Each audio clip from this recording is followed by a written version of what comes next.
Почитувани присутни, со денешната точка на дневен ред, односно со нацрт амандманот 33, се предлага во Уставот зборовите Република Македонија да се заменат со зборовите Република Северна Македонија, а зборот Македонија да се замени со зборовите Северна Македонија, освен во член 36. Предлагачот пристапува кон промена на зборовите Република Македонија со Република Северна Македонија и на зборот Македонија со зборовите Северна Македонија само со еден нацрт амандман. Ова е невидена пракса досега. Имено, во досегашната пракса на измени и дополнување на законите, а посебно на Уставот, секогаш се применувала методологијата на прецизно наведување што конкретно се брише, менува или дополнува во правниот акт. Ново воспоставената техника на уставни измени комплетно излегува од досегашниот контекст на уставни измени. Исто така, предлагачот на нацрт амандманите нема наведено што ќе се случува со придавките македонско, македонска, македонски во Уставот, кога е јасно дека согласно членот 7 од договорот од Преспа, истите мора да бидат дообјаснети во Уставот. Колегата на господинот Заев, Алексис Ципрас, даде многу изјави по однос на договорот од Преспа. Ќе ви цитирам две од нив. Вели: договорот не признава македонска нација, туку само право на нашите соседи на самоопределување. Понатаму во друга изјава за ЕРТ, Ципрас вели: имаме договор со географска одредница покрај зборот Македонија. Неколку страни не обвинуваат дека го даваме името. Го имам целиот текст на договорот преведен од МНР и не гледам дека ние нешто даваме, туку земаме. Едно е националност, а друго е државјанство. Со договорот се признава право на самоопределување на народите.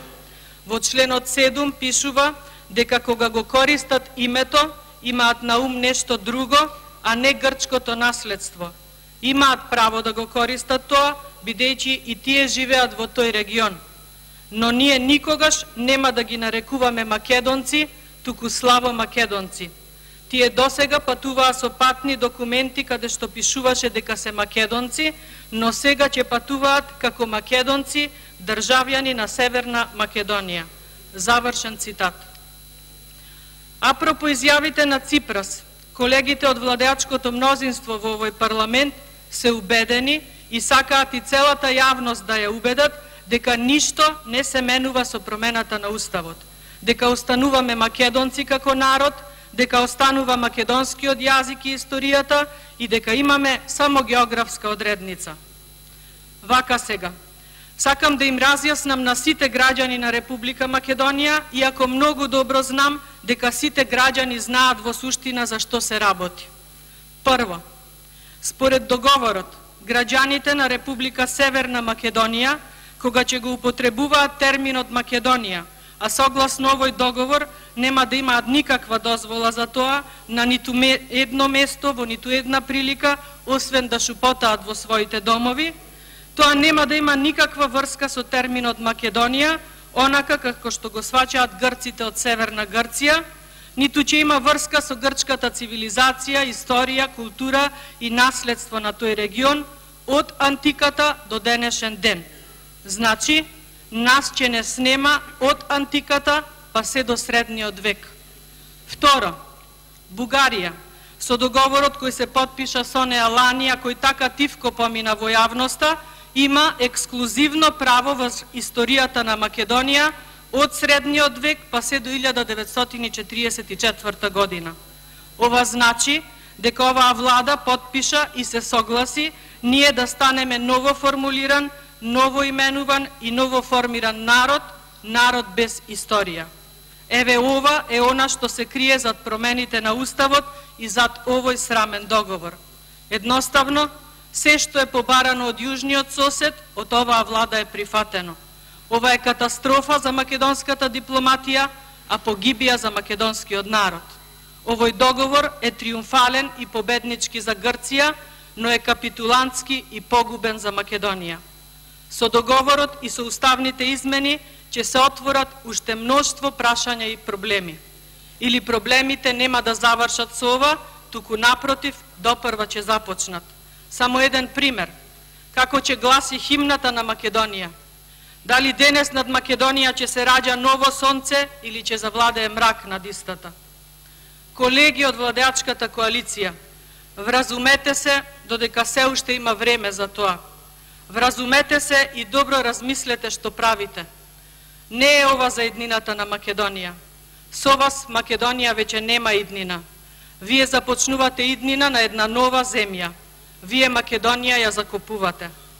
Амандманот 33 става крај на името Македонија. Го брише. Патем, како ќе се вика уставот?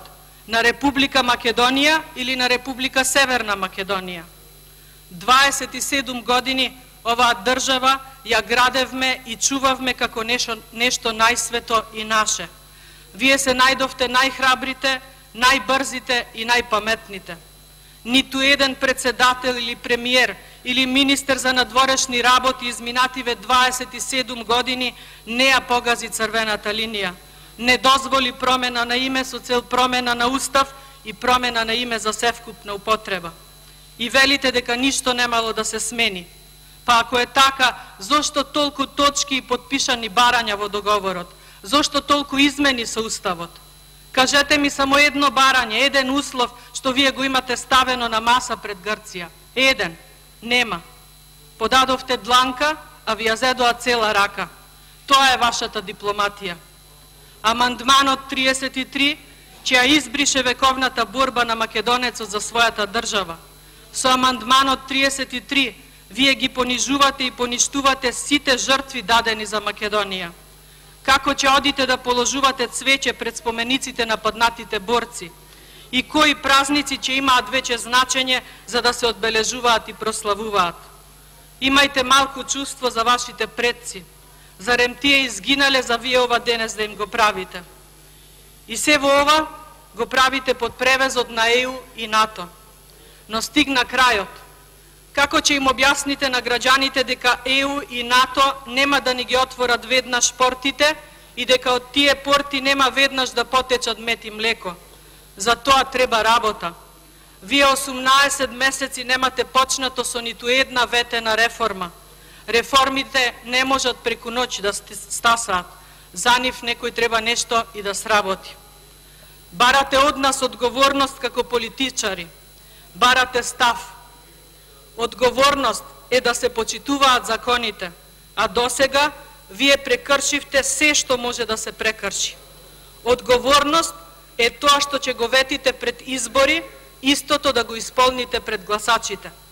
Барате став од ВМРО ДПМН, а тој ви е 1000 пати кажан. Не за промена на устав со цел промена на уставното име. Видена е нашата политика и каде се држеше овој наш став предходно. Во наше време сите економски параметри одеа нагоре. Го гледаме и вашиот став. Всушност тоа не е став. Тоа е чиста капитулација на дополнета со пад на сите параметри за квалитетен живот. Вие сте неспособни и во недостиг на капацитет за работа и реформи, вие го менувате името и идентитетот на оваа древна земја. Името на ниту една држава, па ни на Македонија, нема никој ексклузивно право да го менува. Име на држава не се гласа, ниту се оди за тоа на референдум. Име на држава се наследува, како што се наследува имот од татко, дедо и прадедо. А секое наследство треба да се чува, за да се пренесе на деца и на внуци. Вие и ние и сите имаме само едно, а тоа е обврската да ги зачуваме името и државата. Сега, за жал, таа обврска е во ваши раце, но повторно, за жал, вие немате чувство за држава. Вие државава ја уништивте после 27 години нејзино постоење како самостојна и суверена. Вие ја погазивте нејзината историја, а велите дека пишувате нова историја. Нема нова историја. Историјата е континуитет. Таа е запишана и се пишува, а вие во неја ќе бидете најголемиот срам за Македонија. Во таа иста историја е запишано дека во 1992 година Грците го предлагале исто во ова име Северна Македонија, но првиот председател на Република Македонија, господинот Киро Глигоров, овој предлог го одбил. После 26 години од ова, после дводеценијски преговори и неприфаќања на истово, двоецот Заев Димитров се согласи безпоговорно да ги прифати сите барања на Грција и да и го обезбеди најдобриот можен договор досега. Да, најдобар можен договор, но само за Грција. А за Македонија, ова е најлошиот можен и потпишан за жал договор досега. Договор кој ви наложи да го менувате уставот. Договор кој ви наложи да ги изготвите нацрт амандманите. А со нацрт амандманот број 33 ќе се избрише името Македонија секаде каде што постои во досегашниот устав. Дали има смисол уште да зборувам и да објаснувам, не знам, но знам дека ниту гласав за носење на овој дневен ред, ниту гласав за започнување со промени на Уставот на Република Македонија, ниту ќе гласам за овие предложени нацрт амандмани, а ниту ќе гласам за конечно усвојување на измените на Уставот на Република Македонија со цел промена на нејзиното уставно име и промена на мојот идентитет, мојата историја и мојата иднина. За тоа ниту имам право како пратеничка, но најважно од се, ниту помислувам јас да бидам предавник на мојот татко и дедо, предавник на моите деца и предавник на мојата Македонија. Оваа Македонија војувала многу војни, имала многу непријатели, излегувала ранета, поразена, жална, но пак станувала и продолжувала. Денес дочека нејзините чеда да ја избришат и поништат. Македонија без грам барут ќе ја снема. Мирно, покорно, еластично. За крај, се мислев да завршам со два цитати од македонскиот великан Петре М. Андреевски, не за да ве поколебам или попишманам, туку за да остане запишано и запаметено, за да чуе македонската јавност, за да си го наполнам срцево кое плаче без солзи, плаче за Македонија. Не е срамно ако умреме до еден, но голем сраме ести голем ако останеме без името наше, од кое уште се плашат ко од чума. А без име ве кутуми, а без него и гробовите ќе ни бидат празни. Племето наше е Пиреј и не гоништи ни една војска. Ама ти колку сакаш кошкаја, корнија, кубија, таа пак не умира. Само малку да се допре до земјата и пак ќе оживи, ќе потера. Ништо не ја ништи таа трева. Петре М. Андреевски и по смртта останува македонски великан, затоа што создавал и творел за Македонија. Вие тоа го поништувате, но Пирејот не се ништи. Македонскиот народ е сега понижен, но ќе се исправи и ќе ја продолжи борбата за Македонија. Таа е неговиот воздух што го дише. Да е вечен македонскиот непокор и борбата за Македонија. Таа продолжува. Ви благодарам. Честојно, Павлинче.